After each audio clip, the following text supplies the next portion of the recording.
अस्सलाम वालेकुम।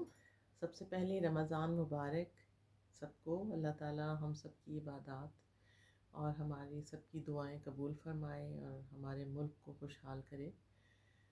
आज जिस टॉपिक पे मैं बात करूँगी उस पे मैं पहले भी बात कर चुकी हूँ, लेकिन आई थिंक कि हमें बार बार रीइंफोर्स करने की ज़रूरत है इस चीज़ को।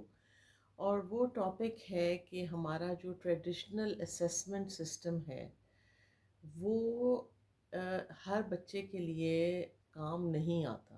Like we have a very redundant examination system और असेसमेंट सिस्टम। सो इस चीज़ को मैंने 3 एपिसोड्स में डिवाइड किया है। नंबर 1 एपिसोड जो अभी हम करेंगे वो प्रॉब्लम है कि इसकी प्रॉब्लम क्या है, what is the problem behind it. दूसरा जो एपिसोड है it's going to be about alternatives, कि क्या हम कौन से दूसरे अल्टरनेटिव्स हम कर सकते हैं to make it a better system. Or third is what schools and colleges and universities must change in order to improve the system. So शुरू करते हैं। और शुरू में मैं आपसे एक बात पूछना चाहूँगी कि अगर एक क्लास में दो बच्चे बैठे हैं, ठीक है, वो एक ही टीचर को सुन रहे हैं, एक ही टेक्स्ट बुक को पढ़ रहे हैं, एक ही जैसा एग्ज़ाम और उनको एग्ज़ाम पेपर दिया जाता है जिसमें उन्होंने एक जैसा लिखना है। सो क्या हम एक्सपेक्ट करते हैं कि वो दोनों बच्चे एक जैसा ही रिज़ल्ट प्रोड्यूस करेंगे? अगर तो आंसर आपका नो में है, then why do we assess them as if they are the same? फिर हम क्यों उन्हें असेस करते हैं उस पे कि हम क्यों उनसे उम्मीद ये रखते हैं कि सब बच्चों की एक जैसे रिजल्ट आएंगे? So, today I want to talk about something that is deeply embedded in our education system, and that is the traditional assessment. And more importantly, why it does not work for every child. हर बच्चे के लिए क्यों नहीं हमारा ये traditional system जो है वो हर बच्चे के लिए क्यों नहीं फ़ायदेमंद, या हर बच्चा क्यों नहीं उसी तरह का प्रोड्यूस कर रहा? सो जब हम ये कहते हैं कि वी हैव ट्रेडिशनल सिस्टम की, जब हम बात करते हैं तो हमारा मकसद होता है रिटन एग्ज़ाम्स हैं, टाइम बाउंड एग्ज़ाम्स हैं, स्टैंडर्डाइज्ड ग्रेडिंग है, वन करेक्ट आंसर है, मेमोरी बेस्ड परफॉर्मेंस है। सो बेसिकली ये 3 असम्पशंस पे बेस कर रही हैं ये चीज़ें। नंबर 1 है कि all students they learn at the same pace. Number 2 है all students express learning best through writing. और नंबर 3 है कि intelligence can be measured in a fixed time. ठीक है, यही असम्पशंस हैं जो उन पे बेस हुई हैं। बट रियलिटी जो है वो ये है कि classrooms are not uniform, children are not identical, सब बच्चे बराबर नहीं हैं। Learning is not linear, learning में अप्स एंड डाउन्स हैं। कोई बच्चा अच्छा परफॉर्म करेगा, कोई नीचे करेगा, नहीं अच्छा करेगा। सो और फिर ये है कि हमारे पास एक क्लासरूम में we have a diversity of learners.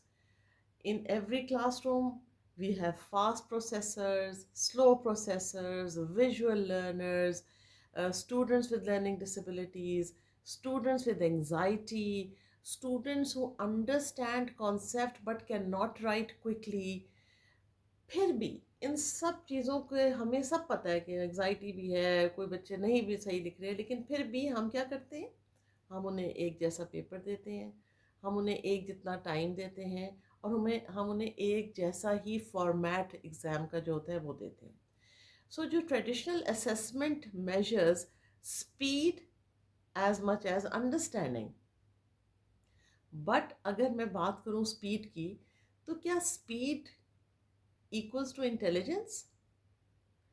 एक बच्चा जिसको टाइम ज़्यादा चाहिए है वो कोई लेस कैपेबल तो नहीं है, बस उसको टाइम ज़्यादा चाहिए काम करने में। एक बच्चा who struggles with written expression may deeply understand the concept, but our system rarely measures understanding separately from performance style. ठीक है? Now, here is the problem, where the problem becomes serious. When assessment does not reflect ability, it creates क्या होता है? अगर जो assessment है उसकी actual ability को नहीं शो कर रहा, तो उस बच्चे में क्या होगा? Low self esteem. उस बच्चे को लेबल कर दिया जाएगा, वीक स्टूडेंट है, नालायक है, पढ़ता नहीं है, या उसमें फिर एंजाइटी पैदा हो जाएगी, फियर ऑफ फेलियर बहुत ज़्यादा पैदा हो जाएगा, और मोटिवेशन ख़त्म हो जाएगी। ठीक है? And I have work with students who say कि ma'am, I understand everything in class but can not score.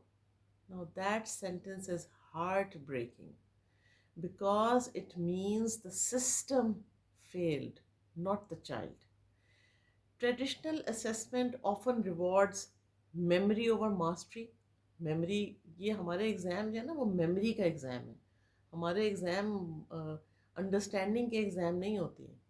उसमें जिस बच्चे की मेमोरी अच्छी है, रट्टे लगा लिए, बहुत अच्छी तरह से पढ़ लिया है, याद कर लिया, and I would say that it is true, I would very openly and honestly से that this is true even for O levels and A levels. उसमें भी रट्टे लगाते हैं बच्चे। I have been teaching in schools O levels A levels के। सो और दूसरी बात क्या है?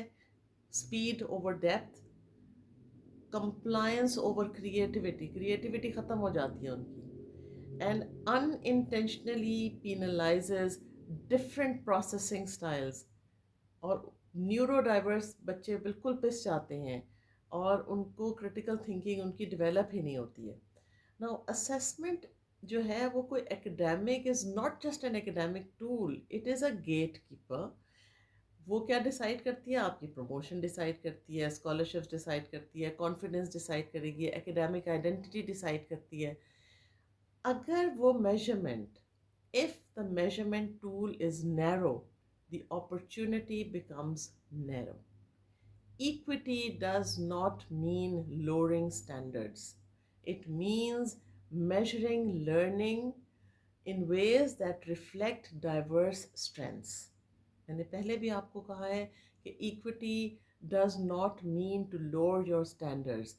इसका मतलब है कि measuring कि लर्निंग को उस तरीके से आपने करवाना है कि जो डिफरेंट डाइवर्स स्ट्रेंथ्स के बच्चों को भी वो इजीली अंडरस्टैंड वो कॉन्सेप्ट कर सकें।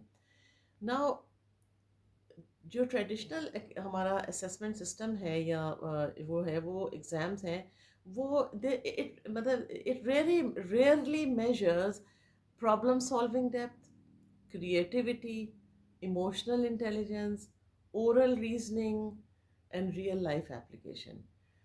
We say we want 21st century learners. हम ये भाषण तो बहुत देते हैं कि जी हमें 21st century learners चाहिए, 21st century learners चाहिए, लेकिन हम उनको टेस्ट किस तरह कर रहे हैं? वही 18वीं सदी और 19वीं सदी के सेंचुरी मेथड्स पे हम उन्हें टेस्ट कर रहे हैं। अगर आप उन्हें 21st सेंचुरी लर्नर्स बना रहे हैं, तो आपको अपने सिस्टम्स को भी 21st सेंचुरी के मुताबिक ही उनको आगे लेकर चलना है। Now let's be honest, traditional assessment is convenient, it is easy to grade, easy to standardize, easy to compare, but easy does not always mean fair. If one method works well for some children but systematically disadvantages others, we must question it, not emotionally, but academically and ethically. So here is the problem. Traditional assessment assumes uniformity in a world of diversity. It measures performance, not always learning. It rewards speed, not always understanding. And it can shape a child's identity based on one narrow metric. अब हम जो हमारा जो next episode होगा, in the next episode we will explore what are the alternatives. How can we assess differently without comparing standards, without compromising standards? And how can schools move toward inclusive assessment practices? Because the goal is not to remove assessment, the goal is to make assessment meaningful. See you in episode 2. Thank you.